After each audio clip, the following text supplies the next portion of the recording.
Can't Tell Me Nothing podcast, episode 20 goddamn something. I don't know. But my name is Try. I'm not keeping count anymore. I'm not even going to try. I just go off when we're editing. It doesn't even matter. Numbers. It's like once a week. I get the point. What's good, Joe? Yo, did you see what happened today? I'm pretty sure you didn't see what happened. Let's get this politics quick out the way. I don't even get okay, so know what's going on. Funniest shit ever. So Biden had a meeting with Putin. So he's on an international tour. With Vladimir Putin? Vladimir Putin. He had a meeting with Putin. The funniest shit happened. So you know how like lately there was the Keystone hack thing that happened where our gas was our gas line pipe was like hacked from this group, and then people in the South didn't have gas for a short period of time. Did you hear about that whole thing? Oh, so that was the whole gas shortage thing? Oh yeah. It was due to a hack. So basically, lately the U.S. has been dealing with a lot of ransom hack, right? Mm-hmm. So they were talking about it, and Biden brought it up as like as a topic for international affairs and like cyber attacks and all that shit, right? And he goes, and he goes and he tells them about this shit. And he's like, yeah, like we have a lot of issue with cyber attacks and da. I even made him a list with 16 things that I suggest him not to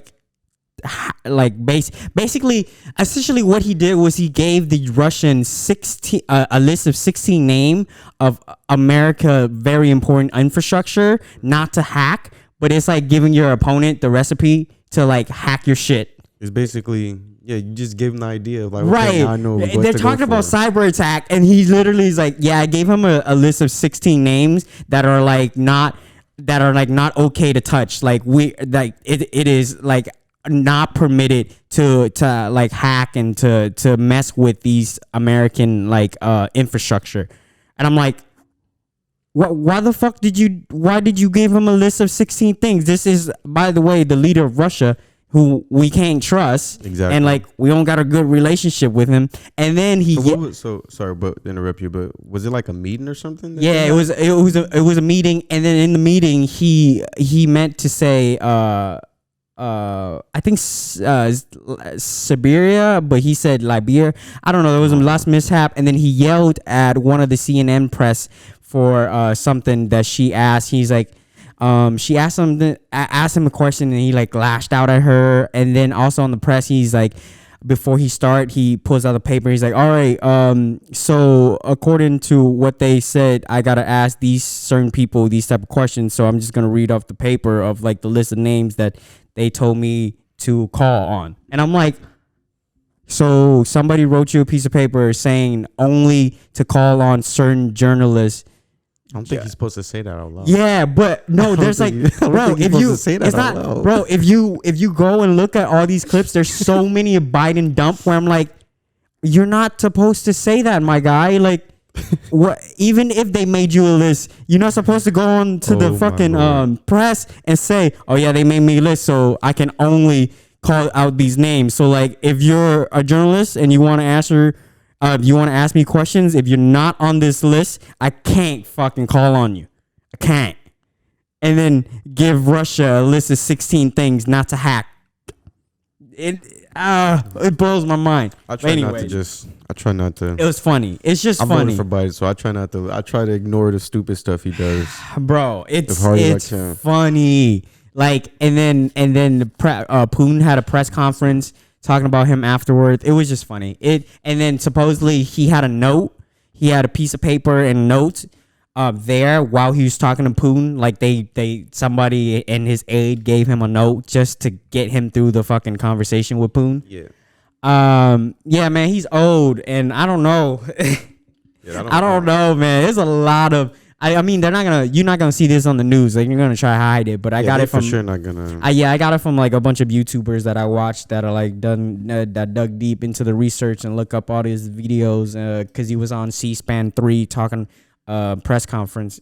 By the way, it's on C-SPAN 3. Who the fuck watches C-SPAN 3? Anyway, nobody even watched C-SPAN 1. I don't even know what channel C-SPAN is. That's like you going on ESPN 3 and watching anything rather than ESPN. Like why, or MTV 2. Actually, MTV 2 is pretty fire. MTV 3 was pretty fire. Actually, it's ESPN 3. Who the fuck goes on ESPN 3 and watch anything? Yeah, because all it is going to be fucking Sports Center reruns and ESPN News reruns and like maybe reruns of old games. Like if you going on there, you got to be bored. Yeah. I assume that's what people do when they watch C-SPAN, because I don't even know what channel number that is. Yeah. Bro, I don't even hate on Biden, but like, man, he old. He had like real cognitive decline, like stutter. It's hard for him to finish a sentence. I'm like, yo, like, somebody do something, man. Like, so we should have voted for. I mean, that's why we should have got Bernie in there, man. That's all I'm saying. He old too. Could we get somebody young?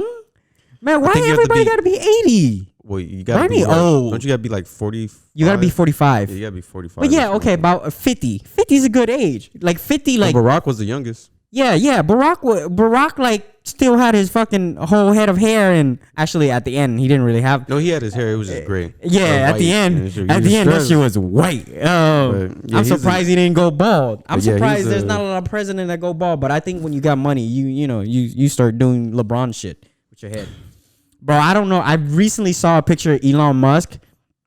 Back in the days, you know how like we always see a picture of Jeff Bezos and Amazon back in the days. I saw a picture of Elon, bro. He was bald and now he has hair. Look at it. Hold on, bro. Elon Musk was bald AF and he has hair now. Look, bro. Anybody go look this up. Elon Musk was bald. Oh my god, he was balding, bro. Yeah, it's not that he bald, but he ain't got no hair on the top. And look at him now. Oh my gosh. And look at him now. A whole head of hair. He looked like a dude that used to just sit in his mom's basement playing World of Warcraft all day.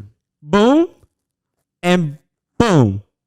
He got the the whole LeBron thing. It makes sense because I always thought something weird. It was something weird looking about his hair. Right. Low key. So it makes sense. I mean, the more his net worth grew, the more his hair grew with it, I guess. Nah, he just got that Bosley or that Rogaine. I don't even know which one that worked. I'm not going to lie. Kind of worked. There's certain times where I feel like the top of my head here, or I'm like, ooh, it's a little thinning. But then I was like, I'm Asian. We don't bald. That's a white person thing. Yeah, I don't think nobody in my family, they still got a full head of hair. Oh, actually, I'll be good. Black people bald too, though, right? Yeah. Not in my family. Yeah, black people do bald, but not in my family. To be honest, I've never seen an Asian person with bald head. Like balding. I've seen a couple Asian people like balding. You never, yeah. Like in America, yeah. Because in Asia, bro, there was no such thing. Yeah, I've seen. I've never met a person who was balding in Asia. I've seen an older Asian dude where he got the little, little thingy on the sides, where it's all in the side and the back, and not like but Asian. See, the thing, most Asian or black people, if they start receding, they just cut that shit off and go bald. White people like to keep that shit on the side. Yeah, I see a lot of white people trying to hold on. Yo, you at the end of the day, you gotta embrace it. Yeah, shave that shit off, put some oil on your head, shine that bitch. But the thing is, if you're white, you can't shine. It only works for black people. Gonna be out here looking like fucking who be making their hair be extra shiny? That's bald. Isn't it Steve Palmer? Who the hell is Steve Palmer? Steve Ballmer. Oh, Steve Ballmer, the dude from the Clippers? Yeah, bro. He got a shiny head. He got a shiny head. He got a shiny head. See? MJ Low K got a shiny head. Oh, wait, no. He's still trying to hold on. No. He shaves. He shaved his head. Yeah, good man. Good MJ kind of got a shiny head, low key. MJ got hair, though. What? That man is bald as hell. Michael Jordan. Yeah. Actually, no. He did. He did. What are you talking about? Michael Jordan is bald. I'm sorry. I forgot. You was thinking about Michael Jackson? Or I was just. Oh, my. He did. No. Bro. We ain't seen him in years. Of course we Michael Jordan is bald. I don't know why I keep envisioning him with fucking hair. I keep thinking about like young Jordan, but he been bald. He been bald since the 90s. Yeah, okay. Never mind. All right, enough of that. Last episode, I think, carry on from Benchwarmer Report, we were talking about mental health. So it's kind of like a big topic, and I don't think we spent enough time on it. So mental health month was awareness month was last month, I think. Was it last month? In May, I think. Is this month's Pride? Yeah, in May. It was May. The whole month was? Yeah. I'm just because some shit has weeks. No, it was the whole month. Oh, okay. Yeah, it was the whole month. I'm just saying, I'm a little lost track of all the fucking holidays. To be honest, I didn't know. There's a lot of new holidays within the last 5 years. I have no clue even was a holiday. No, it's not. It's not that it's a holiday. It's just an appreciation month. Yeah, to be honest, I didn't really know about it until this year. You know what's the shortest month? It was like an employee recognition month. No, that's just so short. No, the shortest month is Black History Month because it's in February. Oh yeah. That is. We only got 28 days. No, employees week they don't have month. It's employee appreciation week. Oh, fuck them employees. I know. But yeah, y'all do got 28 days. Sometimes you get 29 days. Every 4 years. Every 4 years you get 39 days. They let the alphabet boys get 31 and we only got 28. Why is it February? I don't get it. I don't know. How do they come up with certain month to be like, all right, this is the month? Like, I don't understand. Like, who did that? I think they chose. I'm probably wrong. So I'm just in my head. I'm just thinking that they chose February because. Oh, because it's Martin Luther King and all his stuff is at the end of January, and it wouldn't make sense to do it in January because that's the beginning of the year. But and there's a lot of holidays conflicting. So I could see February. And only thing in February is Valentine's Day. So you could use the whole month. But I wish we could have got. There's nothing month, in March. Whatever.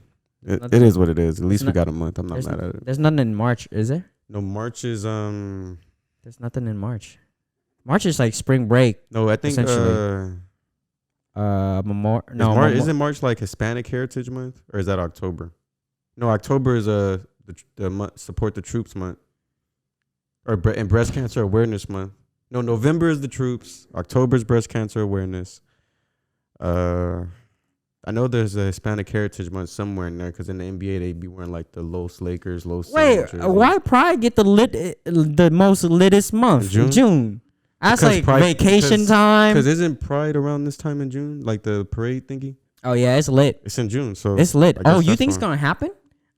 Is it usually in June? Oh shit, we are open. That's what I'm saying. We're open up. Oh yeah, no, it's West Hollywood about to be popping.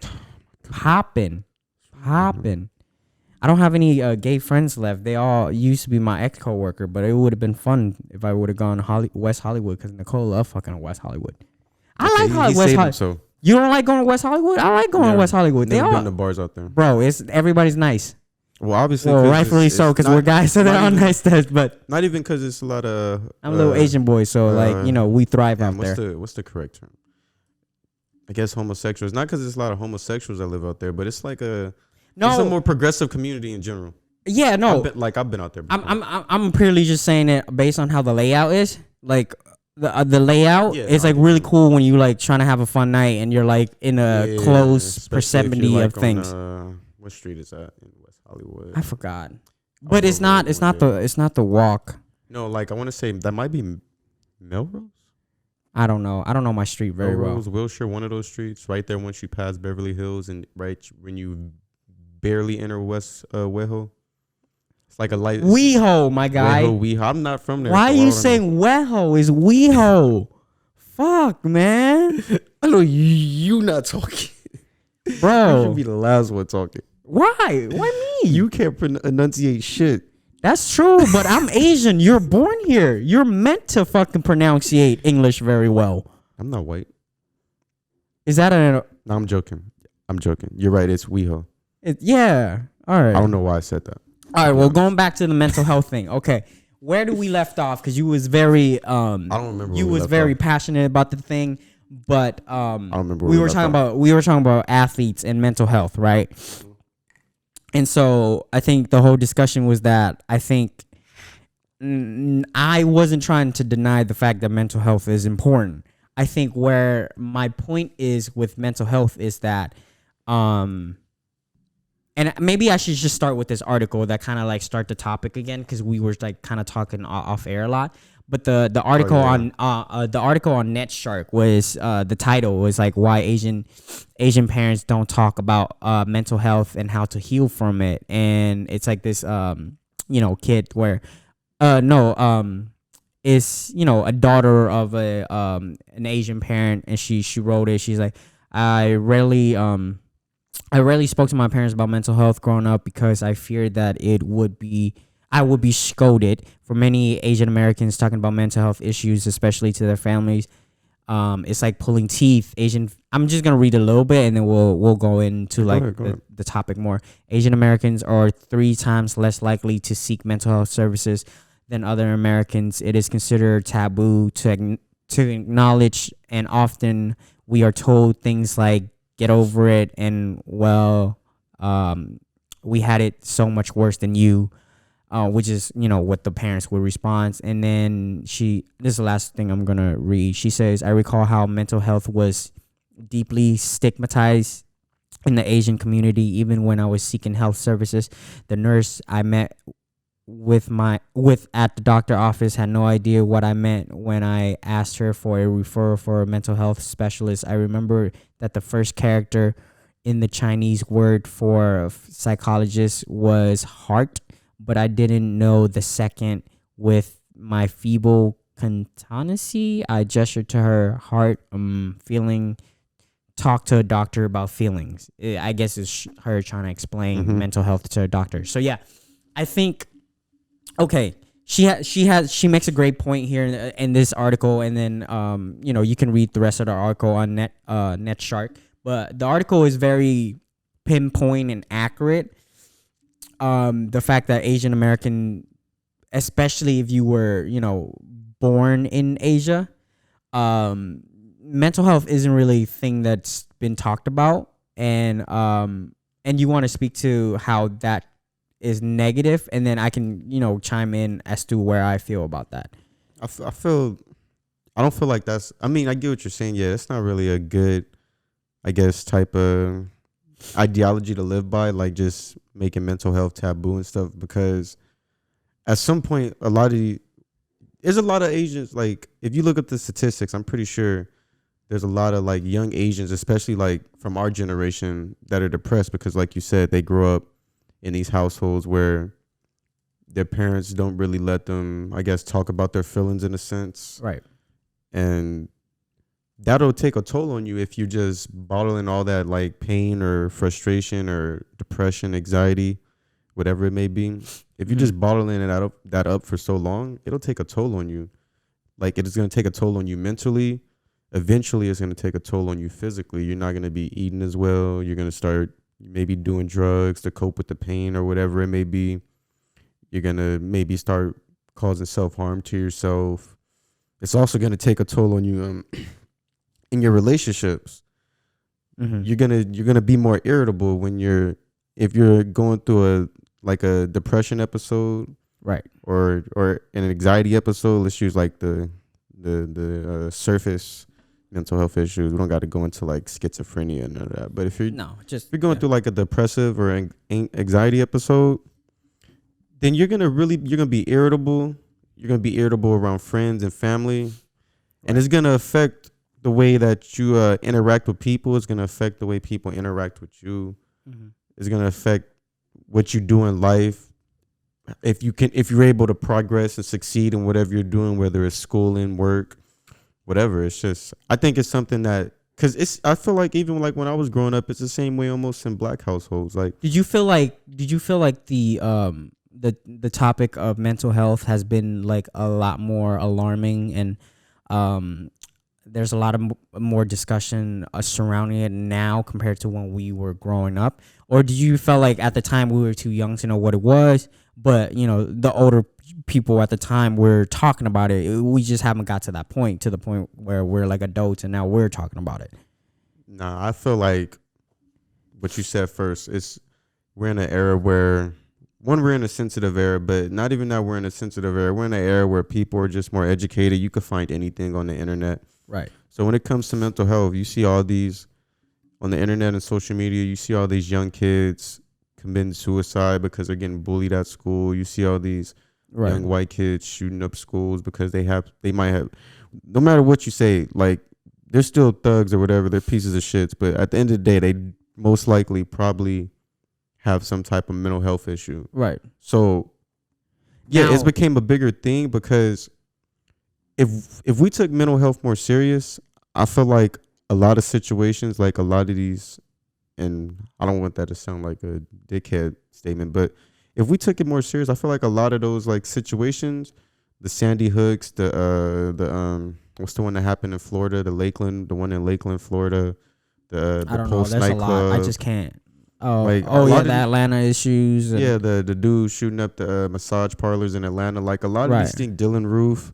Well, he's racist. That's different. But a lot of these things probably could be avoidable if we can figure out like to diagnose these people. Because sometimes a lot of this stuff is really just a cry for help. Can I speak to the, you name all the incidents? You're saying mental health is a part of it, but don't you think another part of it is like just angry men? Because a lot of the incidents that happen are occurred by men killing women, men killing kids. There's like like a trial right now where a boyfriend killed the mom and the child, and or another guy pulling out a gun because he got rejected. I think a lot of time is you talking about that black dude at the yeah. Hey, he a you know loser. What, bro? But that happens a lot, and I don't blame women because there's a lot of men who can't take rejection, and then they instantly spat out on women, and especially if they're drunk too. Yeah. And so I totally get it if they give out fake numbers, just kind of like brush it aside. Those issue, I know, I don't even know if that's considered a mental health issue. I think it's still considered. Let me let you finish real quick. It's still a mental health issue, but at the same time, men just have to be better in that situation. But you can't. Sometimes this is what I feel, and you can say to sometimes all these incidents happen, right? And then if you say mental health, oh, that's mental health. Doesn't it kind of feel like now mental health is becoming an excuse as to why that person is, doing such things? Okay, let me. No, you're right. You're right. So let me. Like it just kind of feel like that. I'm not saying like. You're right. So I'm trying to figure out how to to word it. So yeah, people do try to use it as an excuse. Right. Now, obviously, like a lot of those mass shootings that I just named, like not all those are just solely mental health. Those dudes also had other things that was going on with them. Right. But mental health the reason mental health is involved because evolving. I meant involved in those situations. Involved. Okay. The reason evolving. No, okay. not that. Go ahead. The reason it's involved in those situations is because for all we know, all it took was let me use a good one. For example, a good example. When we was seniors in high school, that mass shooting in Santa Barbara, homeboy that was I can't remember his name. He was making all the videos on YouTube talking about how he didn't really have no friends, girls didn't really like him. I've heard about it. I wasn't really aware of the story so much, but go ahead. So basically, he was a troubled little boy, and I'm still not condoning what he did. It's still bad because he killed people, but he was troubled. He grew up. His parents went through a divorce and stuff like that.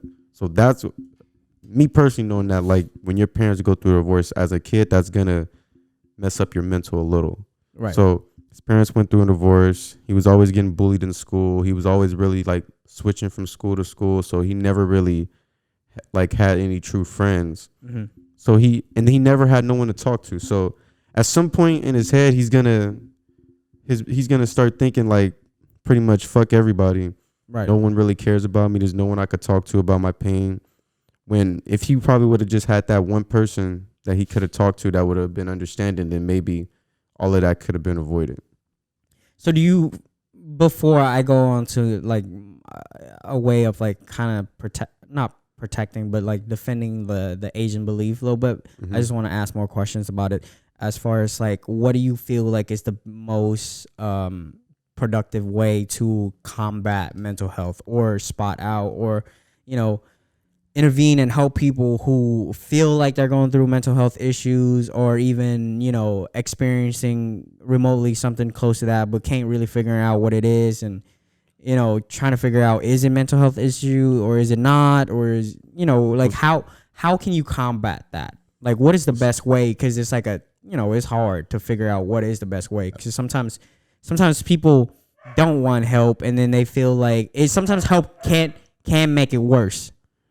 And see, that's the hard thing about when you're going through something. If like whether it be like depression or anxiety, that's the hard thing because you have to want to seek help. Right. Like I'll use myself for example. I remember there was times where like I was going through like battles with depression, and I didn't really talk to nobody about it. Like I didn't talk to my friends. I didn't talk to none of you. You guys didn't know about it. Like my girl, my parents, right. Nobody really knew about it. Like I would just go through it by myself, and it doesn't really help because if you're just doing that, all it's gonna do is like whatever emotions you're feeling, whatever you're feeling, it's just gonna be bottled up inside. Mm-hmm. So it really took me hitting rock bottom, like feeling like I hit rock bottom and like finally opening up to my girl and my parents about my depression for me to really like go and seek help. Yeah. Because if not, you have to want to do it because if not, you're just gonna keep sinking further and further. Right. So to answer your question, the only way someone could really get help for if they're feeling some type of mental health illness, whether it's depression, bipolar, anxiety, schizophrenia, whatever it is, you have to want to seek help, and you have to also have people around you who want to help you. Right. So now, so piggyback right on that. Now I'm gonna say as to why I think the Asian culture is different when it comes to Americans here. Is we were brought up very rough. Like there wasn't sugarcoating in a lot of things.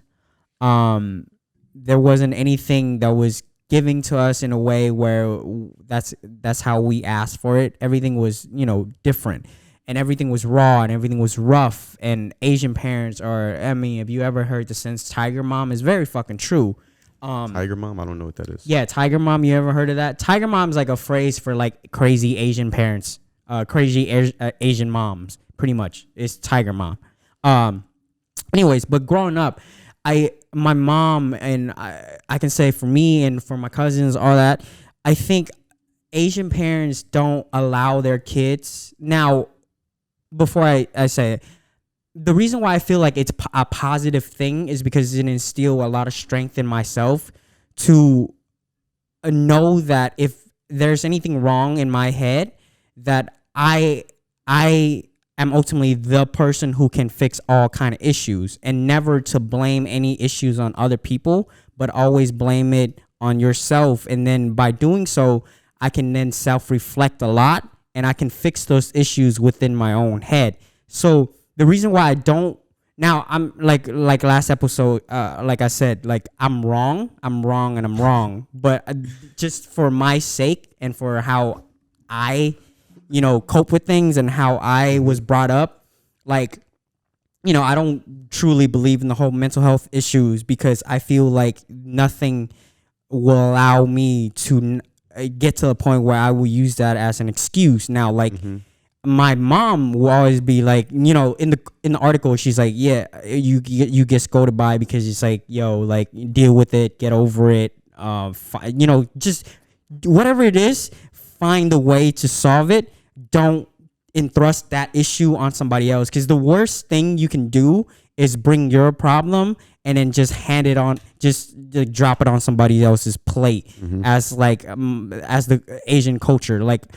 Yeah. I was brought up with like the toughest love, and there was like no like babying. I feel like in American culture, every kid essentially gets babied too much. Like my mom, she's not gonna get arrested for this, but like my mom once threw a knife at me, like a fucking knife. Like I'm running, bro. I was not expecting. Bro, no, I'm dead serious.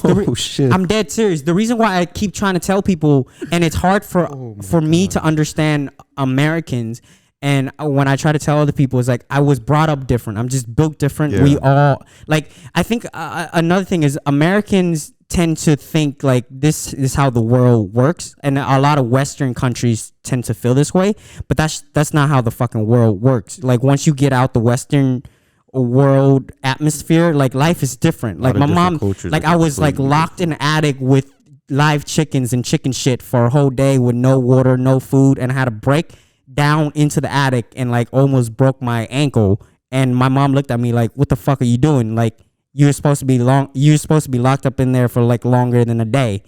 And like threw a knife at me, threw a chair at me. Like life is different. What type of punishment is bro? That? I was always a bad kid in school. A teacher will bring you up in front of the class, tell you to turn around and have like a gigantic ruler and spank you like 30 fucking times in front of the class just to prove a point. Spank your hand while they walk by. Like life is just different. So the older you grow up, like the harder of a mentality you start to build, and like all these like sensitive thoughts and like things like it's easier to cope with. Now going back to the mental health thing is that the reason why I don't want to say that. Now I'm not like, I don't talk about it and I don't want to say it, and I try to like put it away because that's a form of like coping with it. Now I feel like sometimes when you say like I have this, I have that, in my eye that's like using an excuse. It's like, oh, you know, I'm wrong. Okay, it's just how I cope with things and how like I feel like other Asian people cope with things. But yeah, I won't say. I mean, I get what you're saying, and the only reason I don't agree because like, okay, yeah. So don't get me wrong. Some people do try to use mental health as an excuse for their failures or whatever it may be. So that is a true thing. A lot of people do that, but at the same time, like when you're depressed, you don't know, like you feel like shit. You have no motivation. And then you don't want to talk to nobody. You don't want to tell nobody your problems because you feel like you're a burden. So all you do is basically just sit there. You just sulk with yourself, or you just lay in bed and just stare at the wall all day. So yeah, I wouldn't say. I mean, it could be an excuse, but at the same time, you just have to learn how to get out of your own head in a sense. I don't know, the method that I always try to use is like, it's a great method, and I kind of like stuck with this method.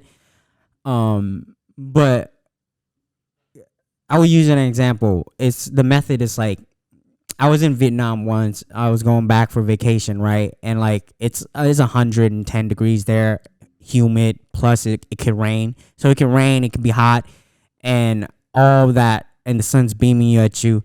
And I'm just like complaining. I'm complaining like a bitch. And my cousin just looked at me and she goes, "It's not hot if you think it's not." And I'm like, "What do you mean?" She's like, "Just don't think about it and it won't manifest itself." So my thing is like, I don't like to talk about those things, not because I don't believe it's real, but I feel like the best policy for me in how to manage the situation and how to contain myself, because I never really want to get too high. I never really want to get too low. I want to be balanced. And by doing so, all the negativities, if I don't talk about it and I don't let it like manifest, then it won't in a way. Yeah, but okay, so you're right. When it comes to mental health, a lot of it is all about just getting out of your own head. But with certain mental health things, it's not that easy. It's not as easy as maybe depression or anxiety, where it might be a couple of chemical imbalances in your brain, and you might just feel sad or feel anxious or whatever, and your heart's racing. You gotta also think about the people when it comes to the people who are bipolar, who are schizophrenic, right? Who have like the manic episodes where they just go crazy, or like a bipolar person. Like you said, you never try to be too high or too low. When you're bipolar, you can't really. Yeah, I know. With that, like you can, yeah. Because one day you'll be all the way up here, and you'll probably be having the best time of your life. Yeah. And then maybe a couple hours later, you're all the way at the floor, and you just feel like you don't even want to like be on Earth no more. So it's really like a thin line, to be honest. Right. No, it's tough, but you know, going to the article thing, I think what the person who wrote the article is trying to say, that, you know, Asian parents should try to talk about mental health a lot more, because according to the stats, over 15% of Asian Americans in the U.S. reported with mental health issues within the past year. That's a point around like 2.9 million people. And I get her point. I just feel like, you know, that my method isn't for everybody. it doesn't necessarily work. I think a lot of people, the way to solve things is that you would have to talk to people. You will have to consistently try to get help through that way, but also not in like a tough love way where people aren't being so harsh on you. Because I think with me, my problem is like I always have like deep conversation with Nicole, and she's always saying like, yo, you can't be like that to people. You're too mean, you're too rough, and you like tough love doesn't always work. Yeah, and man. it takes it. Like I told you the other day, man. For me that's very hard because like I'm the type of person who like respond more to tough love. Like for example, like if I'm getting fat, I want you to be like, hey motherfucker, you real lazy, you are fat, hit the gym.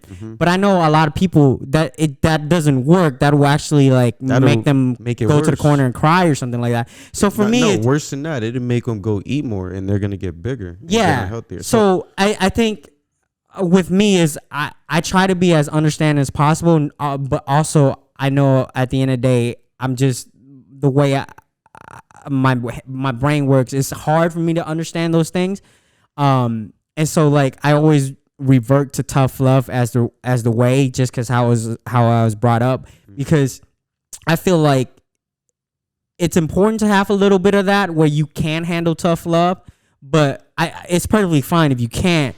I just feel like in America, I think nowadays especially, a lot of people have a hard time dealing with tough love because sometimes the other person can be so mean to the point where their point doesn't get across because now it's overshadowed by this mean demeanor. Exactly. And that's what I was telling you the other day, man. Like you gotta, like, it's okay to give some people tough love. Like you have to know which friends, if they're trying to open up to you and whatever, right, that you can give that tough love to you, because you never know. There could be a friend that wants to open up to you, and they're trying to open up to you, and you telling them, man, snap out of that shit, and then they just and maybe you was their last like hope, right? Like, man, maybe if I talk to Troy, maybe he can say something encouraging that'll maybe make me feel better or get me out of this rut. To me, like yelling and cussing, that's like motivation. But I get it. That don't work. Yeah, it can't work with all people because. Okay, I'm trying to think of an example. Like I'm like the worst person when it comes to like advice. If you can't take hard criticism, I'm the worst. I would probably be like, yo, I don't know. You might want to go somebody else. And that would be better than tough love sometimes, because that'd be like an example. Say you talking to someone that you might know have like mental health issues or whatever, and y'all getting an argument, and they might be feeling, even though y'all getting an argument, you might not know that they like are feeling at their lowest right now, but you guys get in an argument and you say like, and I can't say this on YouTube, but you say end yourself basically, like you know what I'm about to say. Yeah. And then they actually go do it. Mm-hmm. Now it might not be your fault, but they were really going. I won't say that, but go ahead. No, I'm not saying that that's no one's fault, but like, okay, they might have just, those words might have really just made them be like, you know what, like there's nothing else here for me on this earth. I might as well just go ahead and just fucking, log off. Yeah. So I mean, you just have to be more. No, I don't think have to be more. Okay, so when it comes to mental health, whatever you feel works for your own personal mental health, right, you should do. But when it comes to like the people around you, you have to be a little more, I guess. You gotta be a little more sensitive of other people's feelings. Yeah. I think this is the episode where we're trying to clear some things, because I think last episode I might have said some nutty shit. So I'm trying to reel it back in. Too bad, but I was like, what are you talking about? Yeah, I'm trying to reel it back in where it's like it's okay for the normal person to hear. Although in my head, I think a lot of nutty shit when it comes to mental health. But that's neither here or there. I'm not gonna say it, but in my head is a whole lot of demons.